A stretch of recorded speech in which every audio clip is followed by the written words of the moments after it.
ఈరోజే చివరి మార్గశిర మంగళవారం. ఎంతో పవిత్రమైన విశేషమైన రోజు. ఈరోజు ఈ కథలను వింటే చాలు జన్మల పాపాలు తొలగి కోటి జన్మల పుణ్యం వస్తుంది. మరి ఆ కథ ఏంటో ఇప్పుడు ఈ వీడియోలో తెలుసుకుందాం. ఒకానొకసారి నారదుడు భూలోక ప్రయాణాన్ని ముగించుకుని తిరిగి దేవలోకానికి బయలుదేరుతూ సంధ్యా సమయం కావడం వల్ల సంధ్యావందనం కోసం స్నానం చెయ్యాలని ఒక వాగులోకి ప్రవేశిస్తూ ఉండగా నారదుడి కాలికి ఒక పుర్రె తగిలింది. ఆ పుర్రెపై ఇలా రాసి ఉంది: ఈ తల ముల్లోకాలను దర్శిస్తుంది అని రాసి ఉంది. ఏమిటి ఈ పొరపాటు? చనిపోయి పడిపోయిన ఈ పుర్రె ముల్లోకాలను ఎలా దర్శిస్తుంది అనే సందేహం నారదుడిలో కలిగింది. ఇక నారదుడు సంధ్యావందనాన్ని ముగించుకుని ఆ పుర్రెను తీసుకుని వైకుంఠానికి బయలుదేరాడు. ఇక వైకుంఠాన్ని చేరుకుని మహావిష్ణువుతో ఇలా అన్నాడు నారదుడు: స్వామి, ఈ పుర్రెపై ముల్లోకాలను దర్శిస్తాను అని రాసి ఉంది. మరి వీడేమో చనిపోయి భూలోకంలో పడి ఉంటే ఈ పుర్రెను నేను తీసుకువచ్చాను, ఇది ఎలా సాధ్యం అని ప్రశ్నించాడు నారదుడు. దానికి శ్రీ మహావిష్ణువు చిరునవ్వు నవ్వి, చూడు నారదా, ఈ రాతల గురించి నాకు తెలియదు. కేవలం నేను జీవుల పోషణ బాధ్యతను మాత్రమే నిర్వహిస్తాను. ఈ విషయం గురించి నీవు పరమేశ్వరుని అడగడం చాలా మంచిది అని సమాధానం చెప్పాడు మహావిష్ణువు. ఇక నారదుడు ఆ పుర్రెను తీసుకుని కైలాసంలో ఉన్న శివుడిని చేరుకున్నాడు. అక్కడ పరమేశ్వరుడితో ఇలా అన్నాడు: స్వామి, ఈ పుర్రెపై ముల్లోకాలను దర్శిస్తాను అని రాసి ఉంది. ఇది ఎలా సాధ్యం అని ప్రశ్నించాడు. దానికి పరమేశ్వరుడు నారదుడితో ఇలా పలికాడు: చూడు నారదా, ఆయువు తీరిన తర్వాత వారి ప్రాణాలు తీయడమే నా పని. కాబట్టి ఈ పుర్రెపై రాసిన రాత గురించి బ్రహ్మను అడగడమే సమంజసంగా ఉంటుంది అని సలహా ఇచ్చాడు మహేశ్వరుడు. ఇక ఆ పుర్రెను తీసుకుని బ్రహ్మలోకం బయలుదేరాడు నారదుడు. బ్రహ్మలోకానికి చేరుకుని వెళ్ళి బ్రహ్మను ప్రశ్నించాడు నారదుడు. ఇక బ్రహ్మదేవుడు ఇలా పలికాడు: ఏం నారదా, విధాత రాసిన రాతనే ప్రశ్నించేంతటి వాడివి అయ్యావా? అందుకే అడుగుతున్నావు కాబట్టి నీ సందేహం తీర్చడం నా ధర్మం అని నారదునితో బ్రహ్మదేవుడు ఇలా అన్నాడు.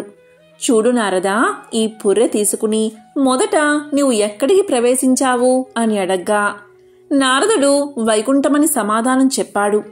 ఇక బ్రహ్మదేవుడు నారదుణ్ణి మళ్ళీ ఇలా అడిగాడు: చూడు నారదా, రెండవసారి ఈ పుర్రెను ఎక్కడికి తీసుకువెళ్ళావు అని ప్రశ్నించాడు. దానికి నారదుడు కైలాసమని సమాధానం చెప్పాడు. ఇక చివరిగా బ్రహ్మదేవుడు నారదునితో ఇలా పలికాడు: చూడు నారదా, ఈసారి ఈ పుర్రెను చివరిగా ఎక్కడికి తీసుకువెళ్ళావు అని ప్రశ్నించాడు. ఇక నారదుడు బ్రహ్మలోకమని సమాధానం చెప్తూ ఎంతో ఆశ్చర్యపోయాడు. ఈ పుర్రెను నా చేతులతో తీసుకుని ముల్లోకాలను తిరిగాను, ఇదే కదా బ్రహ్మరాత అని తనలో తాను అనుకుని ఆశ్చర్యపోయాడు. ఇక బ్రహ్మదేవుడు నారదునితో ఇలా పలికాడు: నారదా, ఇప్పుడు చెప్పు, నేను రాసిన రాతలో ఏదైనా దోషమున్నదా అని ప్రశ్నించాడు. ఇక నారదుడు తన తప్పును క్షమించమని ఆ పుర్రెను వదిలేశాడు. అది భూమిపై పడి పగిలిపోయింది. ఆ జీవికి కపాల మోక్షం లభించింది. చివరకు ఆ జీవి భూదేవిలో ఐక్యమైపోయింది. ఇదంతా చూస్తున్న నారదుడికి తల తిరిగినట్లు అయినది. ఇక బ్రహ్మదేవుడు నారదునితో ఇలా పలికాడు: నారదా, అతని కథ చెప్తాను విను. ఇతను పూర్వం ఒక మహర్షి. పరిపక్వత చెందని కారణం చేత ఇతనికి ఆ జన్మలో మోక్షం లభించలేదు. తనకు లభించిన డబ్బు కాని, బంగారం కాని, రూపవతి అయిన భార్య కాని, మోహాపరుడు కాక అన్నిటినీ తునప్రాయంగా త్యజించి మోక్షలోకాలను పొందగలిగాడు అని నారదుడికి బ్రహ్మదేవుడు సమాధానం చెప్పాడు. ఈ కథలో నీతి ఏమిటి అంటే, నువ్వు ఏది కోరుకుంటే నీకు అదే ప్రాప్తిస్తుంది. నిష్కల్మషమైన సాధన నీ వంతు, ఫలితం ఇవ్వడం నా వంతు. నువ్వు వదిలేయడం అలవాటు చేసుకుంటే నీకు కావలసినవన్నీ నీ వద్దకు చేర్చే బాధ్యతను భగవంతుడు తీసుకుంటాడు. ప్రతి మనిషిలోనూ జ్ఞానమనే దివ్యజ్యోతి పాము వలె నిద్రిస్తూ అనుకూలంగా ఉంటుంది. దాన్ని సాధన చేత నిద్ర లేపినట్లయితే షట్చక్రాలను ఛేదించడం సులభం అవుతుంది. దీనినే కుండల్ని యోగమని పిలుస్తారు. ఇది మోక్షం అనే ద్వారాన్ని తెరవడానికి తాళం చెవులే పనిచేస్తుంది. కాబట్టి ఎంతో పవిత్రమైన ఈ కథను విన్నవారికి మోక్షం ప్రాప్తిస్తుంది, త్రిమూర్తుల అనుగ్రహం లభిస్తుంది. ఇక భవిష్య పురాణంలోని ఒక విశేషమైన కథను ఇప్పుడు తెలుసుకుందాం. పూర్వం ప్రవరుడి నుంచి గంధర్వసేనుడి వరకు అధికారంలోకి వచ్చిన రాజుల పాలనలో 3000 సంవత్సరాలు గడిచిపోయాయి. అప్పుడు దేశంలో సకులు అనే దుష్టపాలకులు ఉన్నారు. వారిని రూపుమాపి ధర్మాన్ని పరిరక్షించడం కోసం ఆనాడు శివానుగ్రహం పొందిన శివదృష్టి అనే విప్రుడే గంధర్వసేనుడికి కుమారుడిగా జన్మించాడు. అతనే విక్రమాదిత్యుడు.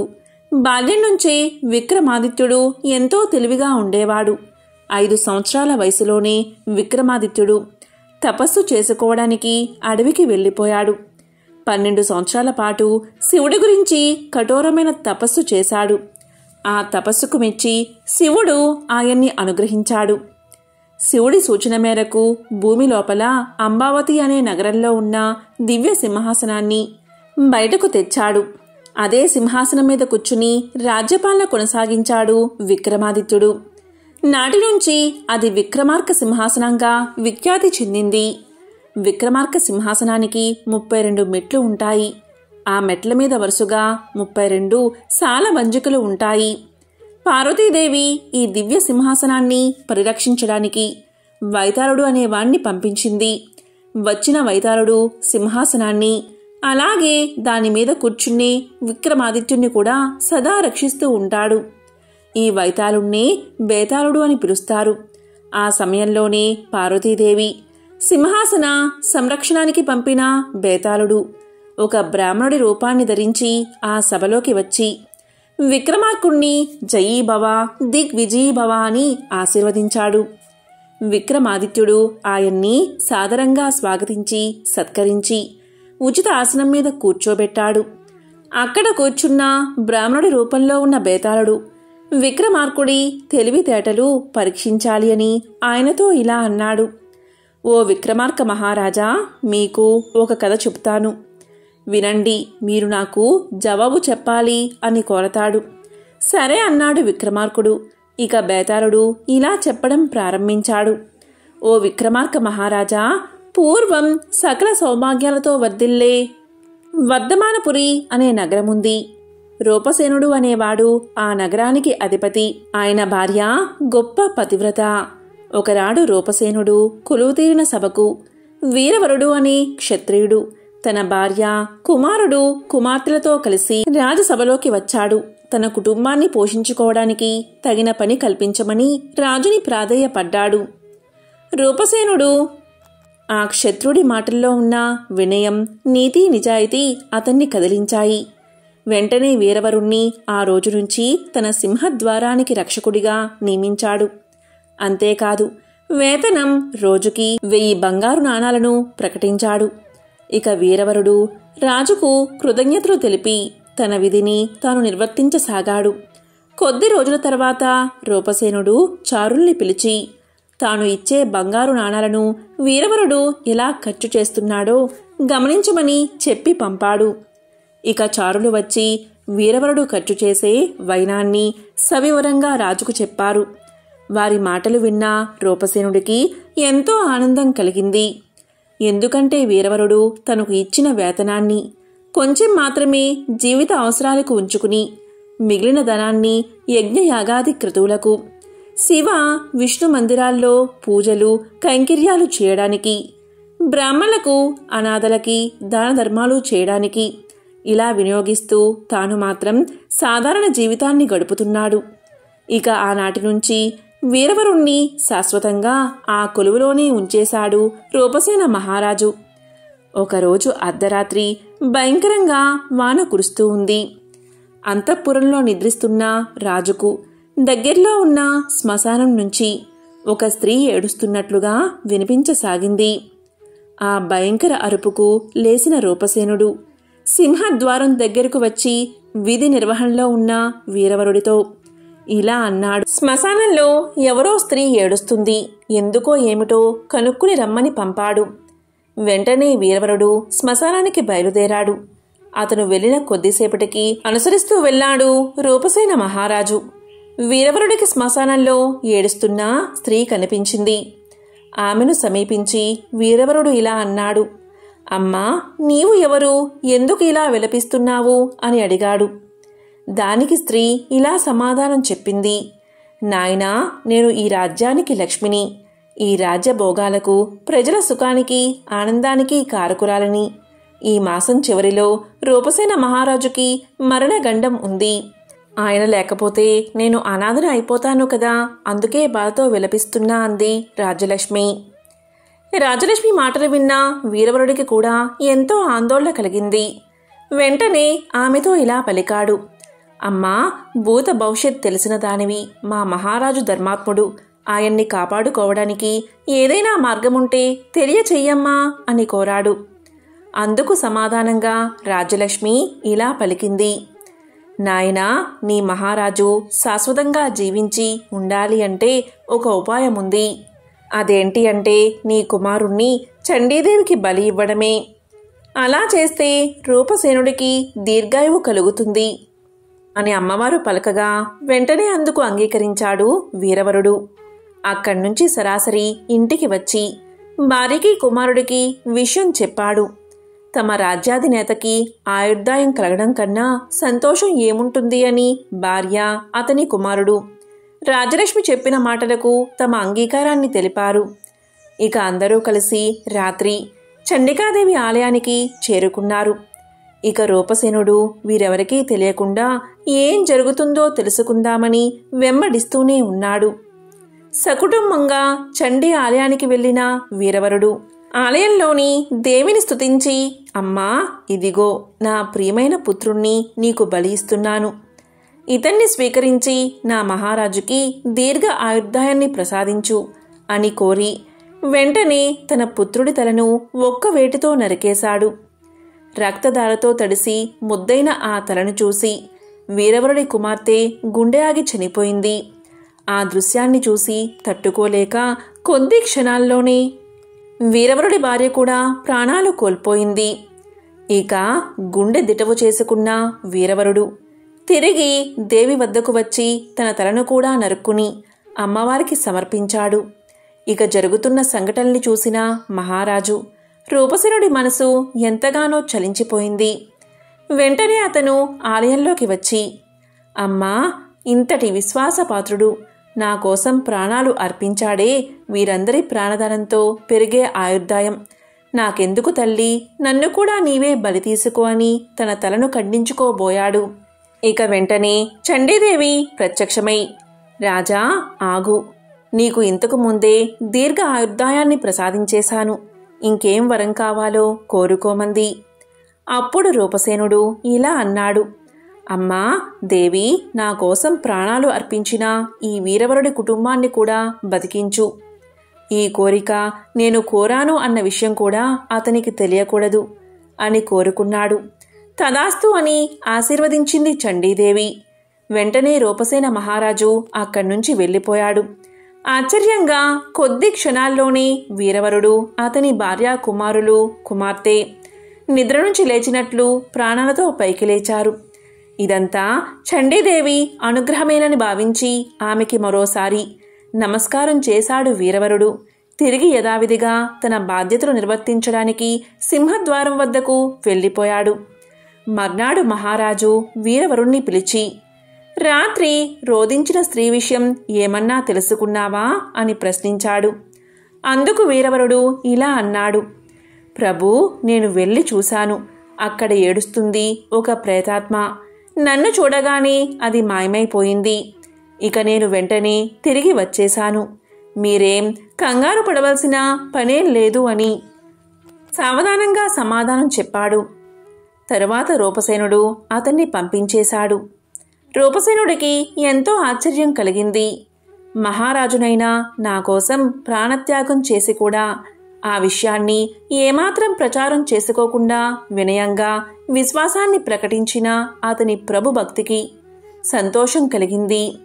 కొద్ది రోజుల తర్వాత రూపసేనుడు తన కోసం ప్రాణత్యాగం చేసి తనకి పునర్జన్మను ప్రసాదించిన వీరవరుడి కుమారుడికి తన కుమార్తెనిచ్చి వివాహం జరిపించాడు. ఆనాటి నుంచి వీరవరుణ్ణి ఒక సేవకుడిగా కాక ప్రియ మిత్రుడిగా సంభావించాడు. ఇక ఈ కథనంతా చెప్పిన బేతాళుడి రూపంలో ఉన్న బ్రాహ్మణుడు విక్రమార్క మహారాజుతో ఇలా అన్నాడు: ఓ విక్రమార్క మహారాజా, మీరు విన్న ఈ కథలో రూపసేనుడు, వీరవరుడు ఒకరి కోసం ఒకరు ప్రాణత్యాగం చేశారు కదా.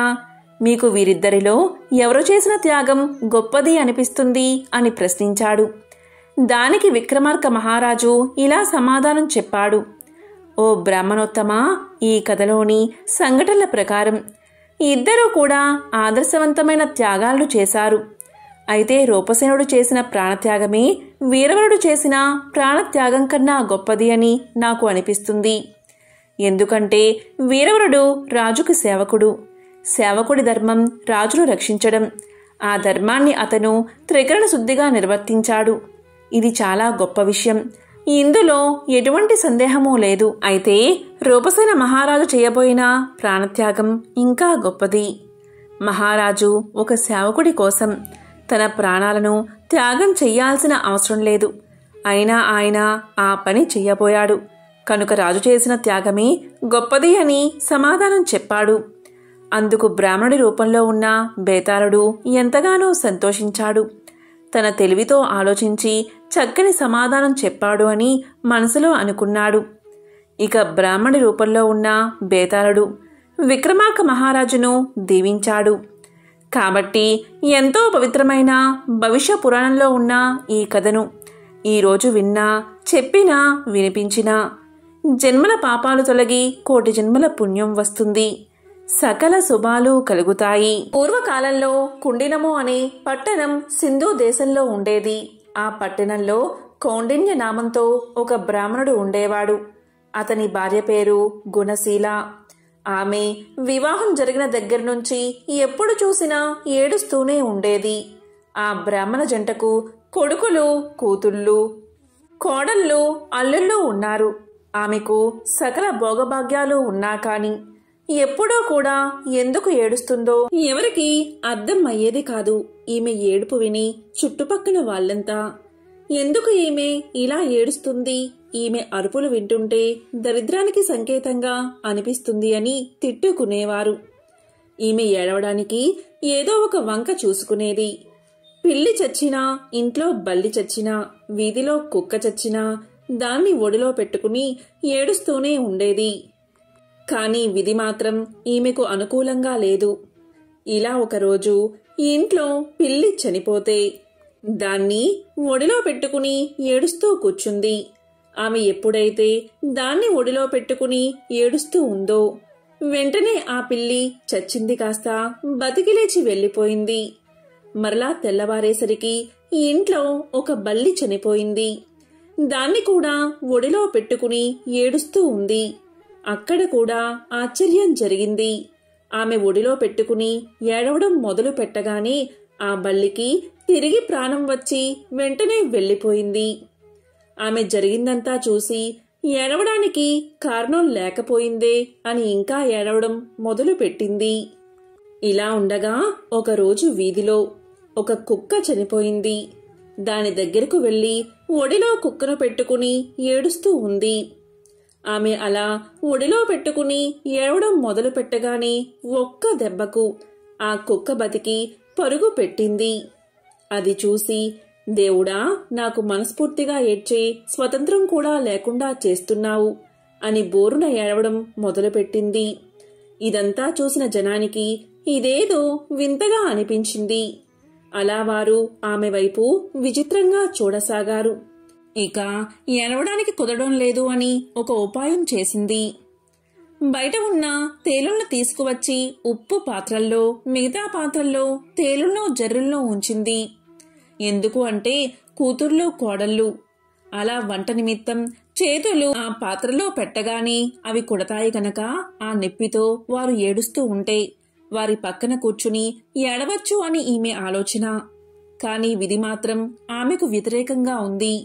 కూతుళ్ళో కోడళ్ళు వాటిలో తమ చేతులు పెట్టగా జర్రెలు అలాగే తేల్లో వస్తువులుగా మారిపోయాయి. అంతేకాదు తన కొడుకుల బట్టల్లో పాములు ఉంచేది. అలా పాములు కరిస్తే కొడుకులు చచ్చిపోతే ఏడవచ్చు అని ఈమె ఆలోచన. కాని విధి మాత్రం వేరేగా ఆలోచన చేసింది. ఆ పాములు కాస్త బంగారు మొలతాలలా అయిపోయాయి. ఇక కొడుకులు బట్టల్లో చెయ్యిలు పెట్టగానే బంగారు మొలతాళ్ళు వాడి చేతికి అందాయి. వెంటనే కొడుకులు, అమ్మా, బట్టల్లో బంగారు మొలతాడు ఎందుకు ఉంచావమ్మా అని అడగ్గాని దానికి ఆమె, నాయనా, వాటిని తీసి జాగ్రత్తగా దాచుకోండి అని పలికేది. అలా ఆమె ఏమి చేసినా ఏడవడానికి అవకాశం దొరకకపోవడం వల్ల ఆమె అడవికి పోయి అక్కడ కూర్చుని ఏడవడం మొదలుపెట్టింది. అలా ఏడుస్తున్న సమయంలో పార్వతీ పరమేశ్వరులు ఆ మార్గం గుండా పోతూ ఆమెను చూసి ఇలా పలికారు. ఎందుకమ్మా ఏడుస్తున్నావు అని అడగ్గా దానికి ఆమె ఇలా సమాధానం చెప్తుంది. ఓ మహనీయ దంపతుల్లారా, నాకు అష్టైశ్వర్యాలు ఉన్నాయి. కాని ఎప్పుడు ఏడవాలనే బుద్ధి పుడుతుంది. అలా ఏడుస్తుంటేనే నాకు మంచిగా అనిపిస్తుంది. దానికి కారణం మీరే చెప్పాలి అని బ్రతిమాలుతుంది. అప్పుడు పార్వతీదేవి మొత్తం తెలుసుకుని ఇలా అంటుంది. ఓ గుణశీల, పూర్వం నీవు కందాబచ్చలి నోమును నోచావు. కాని దానికి ఉద్యాపన చేయడం మర్చిపోయావు. అందువల్లే ఈ జన్మలో ఈ గ్రహచారం నీకు పట్టింది. నీవు ఈ నోము నోయడం వల్ల మంచి సంతానం సర్వభోగాలు కలిగాయి అని పలకగా గుణశీల అమ్మవారిని చూసి, అమ్మా, ఈ నోముకు ఉద్యాపన ఎలా చెయ్యాలో చెప్పమని కోరింది. దానికి అమ్మవారు ఇలా చెప్తుంది. అయితే విను.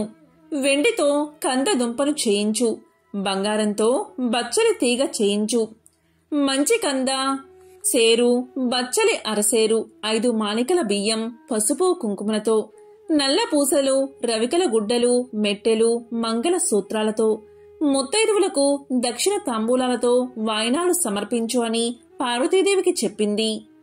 అంతట గుణశీల ఇలా పలుకుతుంది.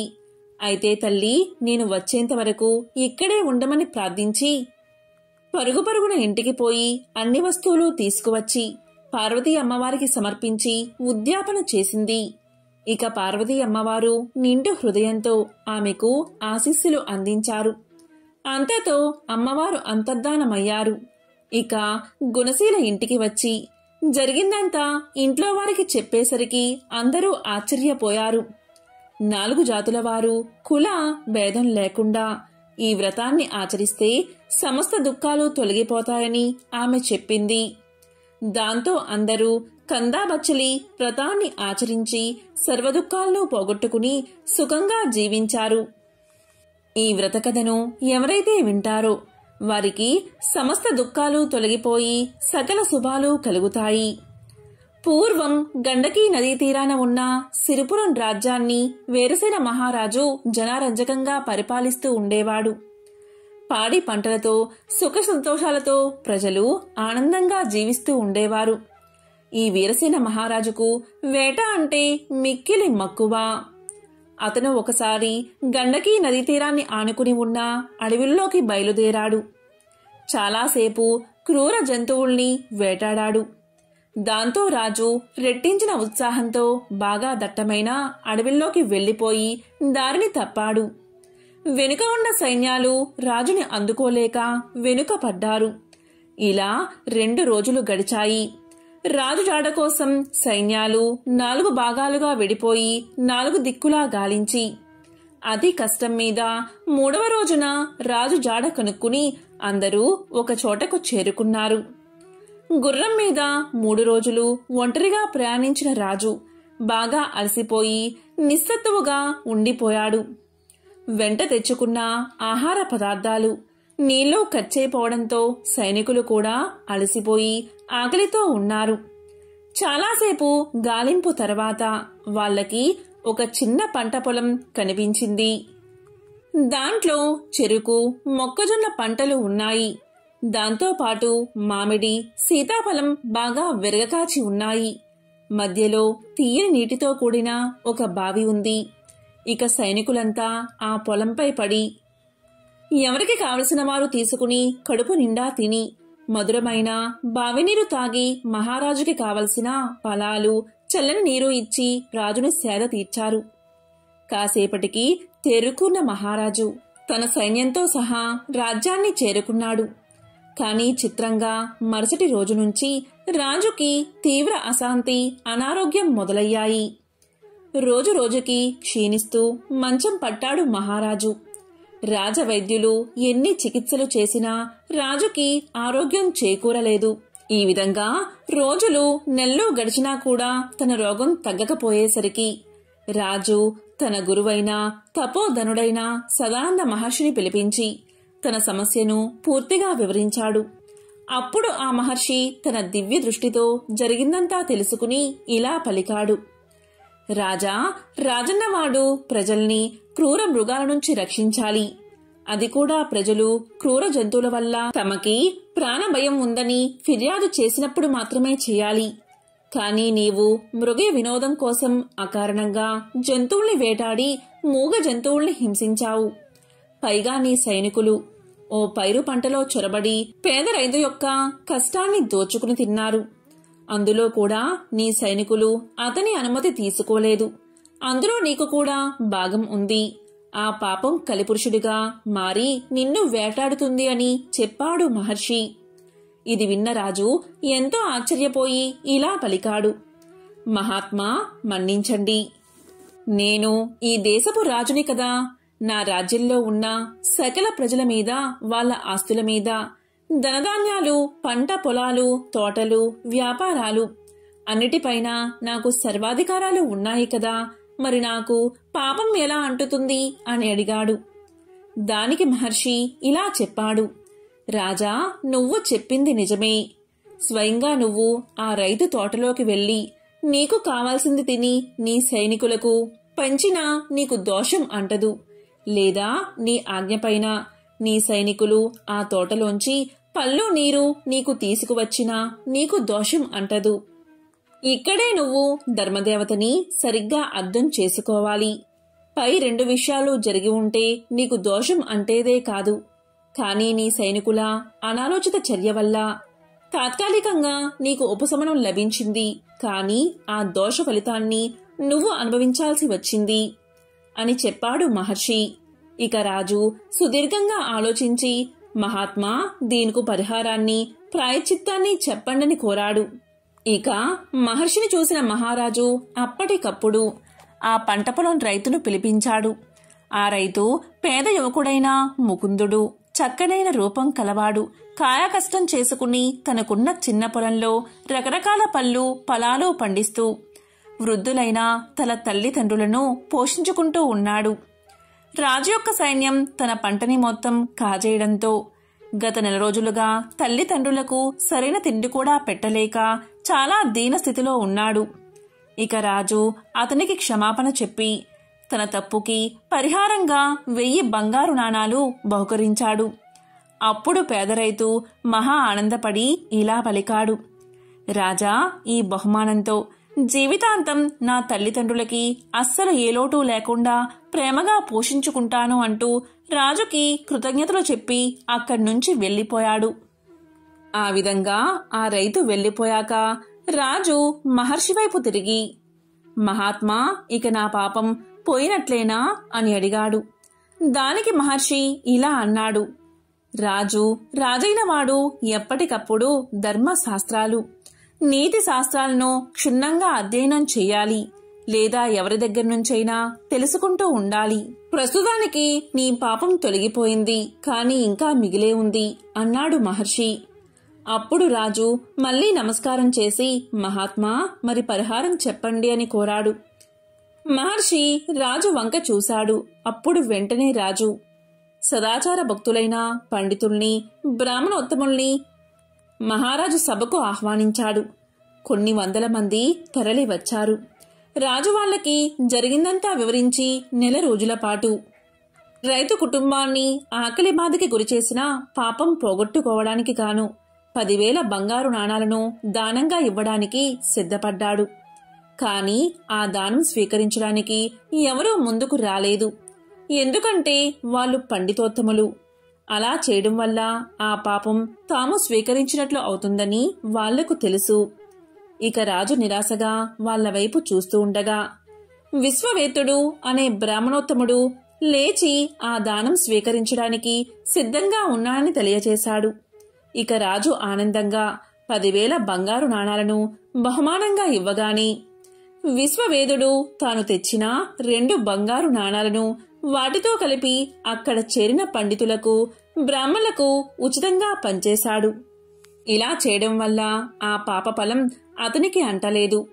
ఇక రాజు అతన్ని చూసి ఇలా పలికాడు, మహానుభావా, తమ పరిస్థితి మెరుగుపడాలని అంత పెద్ద మొత్తం దానంగా ఇచ్చాను. ఇప్పుడు తమకి నేను ఇచ్చిందేముంది అన్నాడు. మీరేమో నేనిచ్చిన ధనాన్ని దాన ధర్మాలు చేసి మీ పాపం పోగొట్టుకున్నారు. ఇప్పుడు నేను మీకు ఎలా సహాయం చేయగలను అని అడగ్గా దానికి ఆ బ్రాహ్మణోత్తముడు బదులిస్తూ ఇలా అన్నాడు, రాజా, గండకీ నదీ తీరాన ఉభయ సంధ్యల్లో సంధ్యావందనంతో పాటు గ్రామీణుల ఇళ్లల్లో పూజాది శుభకార్యాలలో పౌరోహిత్యం చేసుకుంటూ ఉంటాను నేను. ఆ వచ్చిన ధనంతో నేను నా భార్య ఆనందంగా జీవిస్తున్నాం. మీరు నాకేమైనా సహాయం చెయ్యాలి అనుకుంటే గండకీ నదీ తీరంలో ఒక అపురూప శివాలయాన్ని నాకు నిర్మించి ఇస్తే చాలు. నా శేష జీవితాన్ని ఆనందంగా గడిపేస్తాను. దాంతో మా ఇద్దరి జీవితాలు ఆ పరమేశ్వరుడి అనుగ్రహం వల్ల పరిపూర్ణమవుతాయి అని చెప్పగా రాజు దానికి ఆనందంగా ఒప్పుకుని ఆ బ్రాహ్మణుడికి శివాలయం కట్టించి ధర్మదేవత యొక్క అనుగ్రహం పొంది ధన్యుడు అయ్యాడు రాజు. కాబట్టి అధికార బలంతో ఇతరుల మనస్సును ఎప్పుడూ నొప్పించరాదు. ఇలా చేస్తే మనశ్శాంతి కరువుతుందని ఈ కథ మనకు తెలియచేస్తుంది. ఎంతో పవిత్రమైన విశేషమైన ఈ రోజు ఈ కథను వింటే చాలు సకల శుభాలు కలుగుతాయి. ఒక బ్రాహ్మణుడికి 5 కొడుకులు ఉన్నారు. వారికి పెళ్లిళ్లు జరిగి భార్యతో హాయిగా కాపురం చేసుకుంటున్నారు. వారిలో 5వ కోడలు కరుల్లా గౌరీనోము పట్టింది. ఆమె సూర్యుణ్ణి ఆరాధిస్తూ అత్త సొమ్ము అక్కర్లేదు, మామ సొమ్ము అక్కర్లేదు, పుత్రి సొమ్మొద్దు, పురుషుని సొమ్ము అసలే వద్దు, నా సొమ్ము నాకిమ్ము అని పలికేది. రోజు ఈ విధంగా అండం విన్న అత్తా మామలు, బావా మరదళ్ళు, తోడి కోడళ్ళు భర్తకు ఆమెపై కోపం వచ్చింది. అందరూ కలిసి ఒకరోజు ఆమె నిద్రపోతూ ఉండగా మంచంతో సహా ఆమెను అడవిలో విడిచి వచ్చారు. ఆమె నిద్ర లేచింది. భయపడక ఆమె అక్కడే స్నానం చేసి సూర్యదేవుణ్ణి ప్రార్థిస్తూ ఉండగా దోసిట రత్నాలు పడ్డాయి. వాటితో పసుపు, కుంకుమ, కొంచెం ఉప్పు, మిరపకాయలు, బియ్యము కొని ఒక ముసలవాని సహాయంతో ఆ సమీప గ్రామాన చిన్న ఇంటిలో ఉన్నది. ఎప్పుడైతే ఈమెను ఇలా చేశారో వారికి దరిద్రం పట్టి పల్లె పల్లెకు తిరుగుతూ అడుక్కుంటూ జీవితం గడపడం మొదలుపెట్టారు. అలా ఊరు తిరుగుతూ ఉండగా ఒక దగ్గర సూర్య నమస్కారం చేస్తున్న ఈమెను చూశారు. మన అమ్మాయి కూడా ఇలాగే సూర్య నమస్కారం చేసేది అని వారిలో వారు అనుకున్నారు.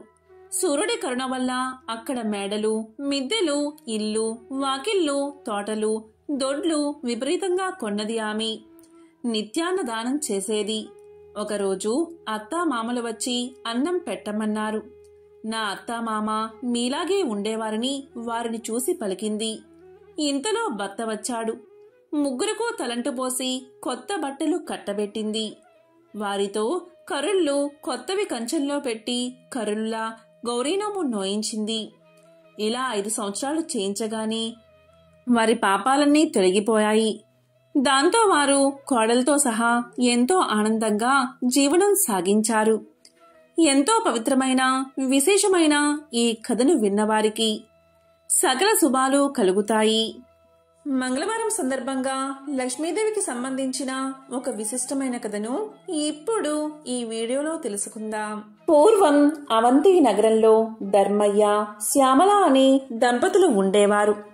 ధర్మయ్య వడ్రంగి పని చేసుకుంటూ జీవితం గడిపేవాడు. ఆ దంపతులకు 3 కుమార్తెలు. ఒక సంవత్సరం కరువు కాటకాలు వచ్చి ధర్మయ్యకు పని దొరకక ఇల్లు గడవడానికి కూడా చాలా కష్టపడ్డాడు. ఆ తరువాతి సంవత్సరం కూడా కరువుతో దేశమంతా అల్లాడిపోయింది. ప్రజలందరూ తిండి గింజలు దొరకక నానా ఇబ్బందులు పడ్డారు. ఇక ధర్మయ్య పరిస్థితి ఇంకా దారుణంగా ఉంది. తినడానికి 2 పూటల భోజనం కూడా దొరకక మరమరాలు తింటూ ఇల్లంతా కాలం గడుపుతున్నారు. కాని ఆ దంపతులిద్దరూ ఇంత కష్టకాలంలో కూడా భగవంతుణ్ణి మరవలేదు. వారి ఇంట్లో తరతరాల నుండి వస్తున్న శ్రీ లక్ష్మీనారాయణ విగ్రహం ఒకటి ఉంది. ఆ విగ్రహాన్ని రోజు భక్తి శ్రద్ధలతో పూజించేవారు. రోజు ఏదో ఒక పదార్థాన్ని తప్పకుండా నైవేద్యంగా పెట్టేవారు. అయితే 2 సంవత్సరాల నుండి కరువు వల్ల ఇంట్లో ఏ పదార్థమూ లేకపోవడం చేత ఈ ఇంటి ఆవరణలోని తులసి మొక్క నుండి ఒక దళాన్ని శ్రీ లక్ష్మీనారాయణలకు భక్తితో కళ్ళుకు అద్దుకుని సమర్పించేవారు. రోజులు ఇలా గడుస్తూ ఉండగా ఒకరోజు రాత్రి 10 గంటల సమయంలో ఎవరో తలుపు తట్టిన శబ్దం వినబడింది. ఈ వేళలో ఎవరు వచ్చి ఉంటారా అని ఆలోచిస్తూ తలుపు తీసిన ధర్మయ్య దంపతులకు మధ్య వయస్కులో ఉన్న ఒక ముత్తైదువు కనిపించింది. ఆమెలో ఏదో ఒక దివ్య తేజస్సు ధర్మయ్యకు గోచరించింది. ఇంత రాత్రివేళ ఇలా ఒంటరిగా వచ్చినా ఈమె ఎవరై ఉంటుందా అని ఆలోచిస్తూ ఉండగా ఆమె వీరితో ఇలా పలుకుతుంది. నాయనా, నేను పొరుగు ఊరు నుండి మా ఊరు వెళుతూ దారి తప్పి ఇటుగా వచ్చాను. రాత్రి కావడం వల్ల దోవ సరిగ్గా తెలియడం లేదు. ఈ రాత్రి మీ ఇంటిలోనే పడుకుని తిరిగి ఉదయాన్నే వెళ్ళిపోతాను అని పలికింది. అప్పుడు ధర్మయ్య దంపతులిద్దరూ ఆమెను లోపలికి రమ్మని ఆహ్వానించారు. అతిథి భగవంతుడితో సమానం కదా, కాని ఆమెకు ఇవ్వడానికి ఇంట్లో ఏమీ కనిపించలేదు. వాళ్ళకి కాసిన్ని మంచినీళ్లు మాత్రమే ఇచ్చారు. ఇంట్లో పడుకోవడానికి ఒక చాప మాత్రమే ఉంది. ఆ రాత్రి ఆమె ఆ చాపపైనే నిద్రించింది. తెల్లవారగానే వెళ్లడానికి సిద్ధమైంది. అప్పుడు ధర్మయ్య దంపతులిద్దరూ ఆమెతో ఇలా అన్నారు.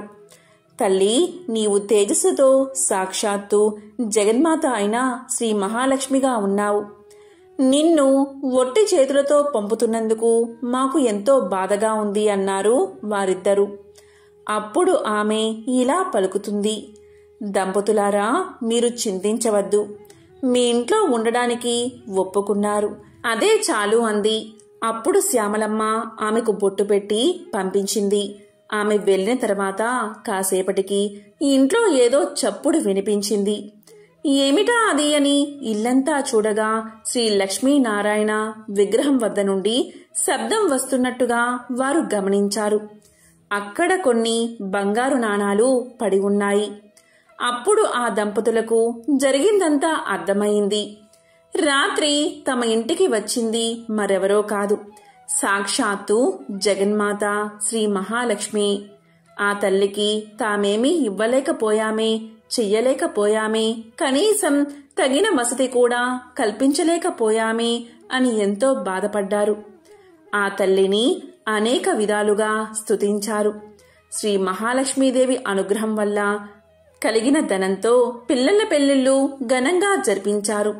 జీవించినంతకాలం సుఖంగా జీవించి ఎన్నో సత్కార్యాలు చేసి చివరకు ముక్తిని పొందారు. దీపం లక్ష్మీ స్వరూపం. ధర్మయ్య దంపతులు రోజు శ్రీ లక్ష్మీనారాయణ విగ్రహం వద్ద దీపం వెలిగించేవారు. ఎంతటి కష్ట సమయంలో అయినా దీపారాధన మాత్రం మానలేదు. అందువల్ల శ్రీ మహాలక్ష్మీదేవి ఎంతో సంతోషించి వారిని అనుగ్రహించింది. దీపం జ్ఞాన స్వరూపం, దీపం ఐశ్వర్య స్వరూపం. దీపం ఉన్న చోట శ్రీ మహాలక్ష్మి చిరునవ్వుతో ఉంటుంది. ఎవరైతే నిత్యం దీపారాధన చేస్తారో వారు సిరి సంపదలతో తులతూగుతారు. వారికి దేనికి లోటు ఉండదు. ధనధాన్యాలు సమృద్ధిగా ఉంటాయి. ఆ తల్లి అనుగ్రహం ఉన్నవారికి సర్వ సౌభాగ్యాలు లభిస్తాయి. ఓ జగజ్జనని జగన్మాత శ్రీ మహాలక్ష్మి, నీకు ఇవే మా నమస్కారాలు. మంగళప్రదాయిని నీవు, నీకే ఇవి మా ప్రణామాలు. లోకేశ్వరి, నీకు ఇవే మా నమస్కారాలు. భక్తుల కోరికలు తీర్చే కల్పవల్లివి నీవు. నీ కటాక్షం ఉన్నవారికి సర్వ సౌభాగ్యాలు చేకూరతాయి. దేనికి లోటు లేకుండా జీవితమంతా ఆనందంగా గడుస్తుంది. శ్రీ మహాలక్ష్మి కటాక్షం లేనివారు బానిసత్వం, దారిద్ర్యం, అప్పులు, భార్యావియోగం, అనారోగ్యం ఇలాంటి అనేక కష్టాల పాలవుతారు. సర్వమంగళ ప్రదాయిని అయిన జగన్మాత ఆరాధించిన వారికి దేవిని దాసదాసీ జనం, పుత్రులు, మిత్రులు, బంధువులు, ఆరోగ్యం, ధనం, ధాన్యం, వాహనమని అష్టైశ్వర్యాలు లభిస్తాయి. శ్రీ లక్ష్మీనారాయణను ఎవరైతే ఎప్పుడూ మనసులో ప్రార్థిస్తూ ఉంటారో వారికి సర్వ సౌభాగ్యాలు కలుగుతాయి. వారికి ఎటువంటి పరిస్థితుల్లో కూడా ఆపద దరిచేరదు. శ్రీ లక్ష్మీనారాయణులు అన్యోన్యమైన జంట.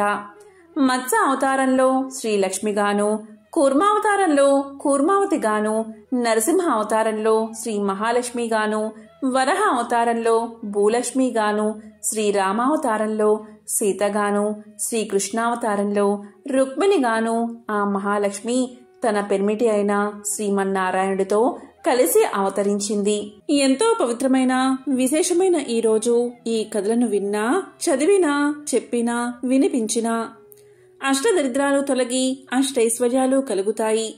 లక్ష్మీనారాయణల కటాక్షం మీకు కలుగుతుంది. ఓం నమో నారాయణాయ. ఓం శ్రీ మహాలక్ష్మియే నమః. ఓం శ్రీ మాత్రే నమః. ఓం నమః శివాయ.